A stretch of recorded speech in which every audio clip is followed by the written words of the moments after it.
They were reading his word. They was going through. You said the Pharisees, the Sadducees, and the scribes, they were in the word 400 years or more. But no father was there. Nobody was giving them guidance. Nobody was doing anything. They were walking as men want to walk. They were doing as men want to do. They were all righteous in their own eye. One knew more, the other one knew less, and everybody had a word to give, and everybody knew everything, but nobody had an intimacy anymore. No intimacy. What's up, minister? There was no intimacy at this point. And this is where you got to remember, this is very important. So here it is, the Messiah get on the scene. The Messiah was the one being predicted to come, and all these things was taking place.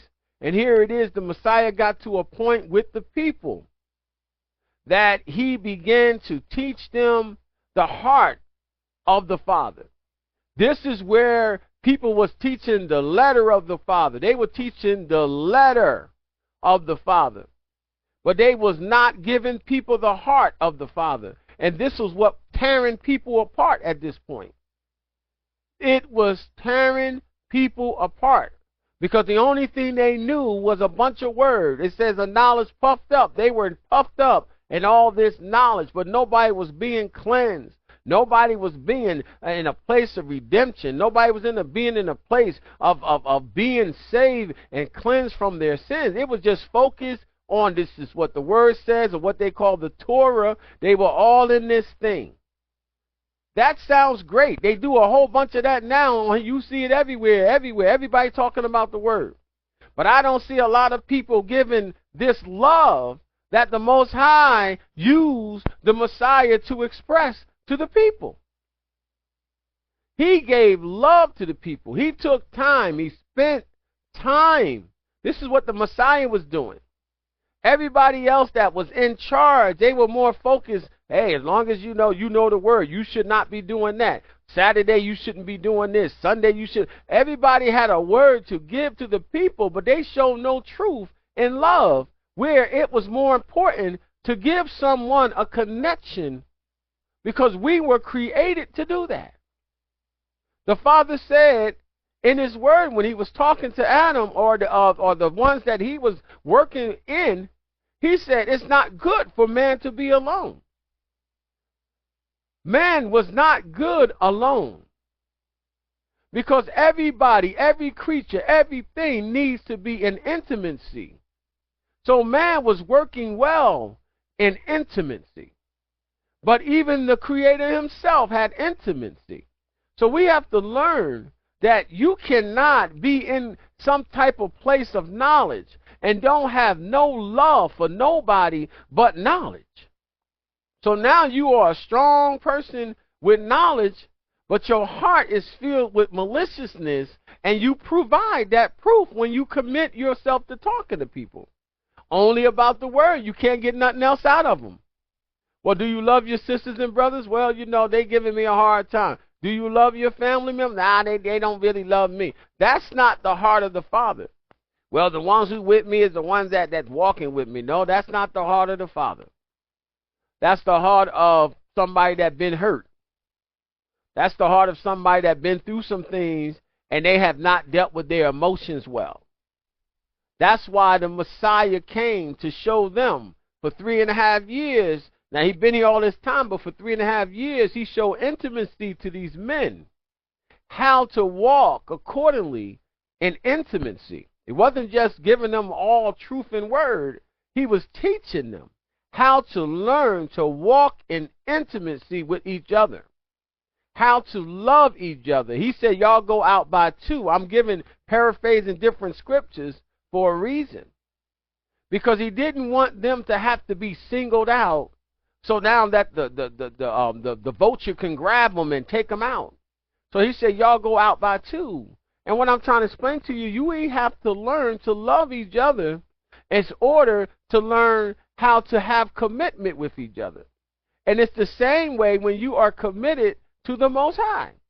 If you learn to be loyal and love Him, then you will learn how to be able to have commitment with Him. It will be easier for you to learn the Word when you have love in your heart. It's easy for you to accept truth when you have love in your heart. That means your love has given you humbleness. I'm trying to help somebody to understand what praise and worship really means. Praise and worship is important because it's not about man. It's about you and the Creator growing together in unity. You seeing the result of what He can do and you praising Him for it. But then you see in the result of what He can give and you are loving Him for it. I'm trying to help you understand something. So this is the next part, Colossians 3:5. Therefore, put to death your members which are on the earth: fornication, uncleanness, passion, evil desires, and covetousness, which is idolatry. Colossians 3:16-17. Let the word of the Messiah dwell in you richly in all wisdom, teaching and admonishing one another in psalms and hymns and spiritual songs, singing with grace in your heart to Yah. And whatever you do in word or deed, do all in the name of the Messiah, giving thanks to Yah the Father through Him. Now, why is that important? Because some people will argue about, well, He's just the Son, and this. No, let me tell you something. You can't take away from a person that did what the Messiah done. You can't take that away and say, well, that, it done. No, you ain't did it. Nor are you trying to do it, nor are you trying to die or even help anybody. So be honest with yourself. If the Messiah did what He was instructed to do as a son, so shall you as a son and a daughter. You should do the same. You should be able to love and to help and to sacrifice your life for those that you say you love. The Bible said, the Messiah said, would a friend, would someone give their life for someone they love? Nobody would be sitting there clapping if it was between them giving up their life. And this is why I'm trying to tell you that you have to have a fulfilled life. So the Messiah made a decision that He was going to walk according to what His Father has given Him to do. He said it in the Word. When He was standing or sitting at the temple as 12 years old, young man. And He said to His mother, what is it to you? I have to deal with my Father's business. So He was letting them know who was important. Not that He was disrespecting His parents. But what I'm saying to you is that we got to understand. But if the Father is not your Father, then you won't be recognizing what's important. Now, I'm giving it to you this way because I want you to really understand what praise and worship really means. Why it's important to take off those things that will keep you in captivity to what is not good, what would hinder you from walking in the things that Yah has for you. Those things will hinder you. Evil desires will hinder you. Having passions outside of the truth of Yah's word will hinder you. Uncleanness in your heart will hinder you. Fornication will hinder you. It will cause you not to get into a place in your heart, because He said those who worship Him must worship Him in spirit and in truth. And the Most High is pure. So you got to be cleansed with His word in order to be in a position to serve Him. Does that make you perfect? No, but it does see and show you that you will be in a position to strive for perfection in Him. I'm trying to help us to get to a good place of praise and worship. I know that we are talking about a lot of things. But one thing I like to do is leave the window open that you may be able to go and check this word out for yourself, not just what Edward says. So it says here, we're talking about the differentials of people that was in the word that was given Yah worship. It says the first biblical reference to worship is in the connection with Abraham. Genesis 22:5. And Abraham said to his young men, stay here with the donkey. The lad and I will go yonder and worship, and we will come back to you. There is a principle of biblical interpretation which is called the law of first mention. It states that the first biblical mention of any subject gives a clear indication of its meaning and significance wherever else it occurred in the Bible. The first occurrence of the word worship is found when Abraham was speaking to the young men who accompanied Isaac and him to Moriah. The seriousness of worship is first shown right here. This is why it's important to understand that here it is that this young man was about to be executed. Now I want you to understand that he was about to be executed because the father was testing Abraham. Because if his love is still for what he have a passion for, and this passion that he wanted a son of his own.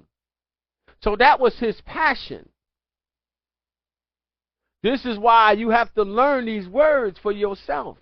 He had a passion, and sometimes we have passion for things. We want so many things, and it's our passion. But is that passion so gravitating to you that it will cause you not to want to be close to the Most High? So it says that Abram's response to Yah's commandment was one of obedience. There is no way for us to imagine what obedience to this command demanded of Abraham. Isaac was his promised son. He was the fulfillment of the covenant Yah made with Abraham. The act of worship at this time was certainly an act of intense sacrifice. This act of worship would demand of Abram his very best, the highest offering he can possibly make. The act of worship may still be one of great personal sacrifice. I hope somebody listening. I hope somebody listening. If you're listening, please, put a comment in there for me, please. Because I'm trying for you to see. If you understand what I'm saying, put a comment. If you disagree with what I'm saying, you can still put a comment. Because we have to get into a place of obedience. We have to learn to focus on Yah's word. We have to do this. Because we can't be going around just singing songs and just thinking, oh, hallelujah, like that's all it requires of us.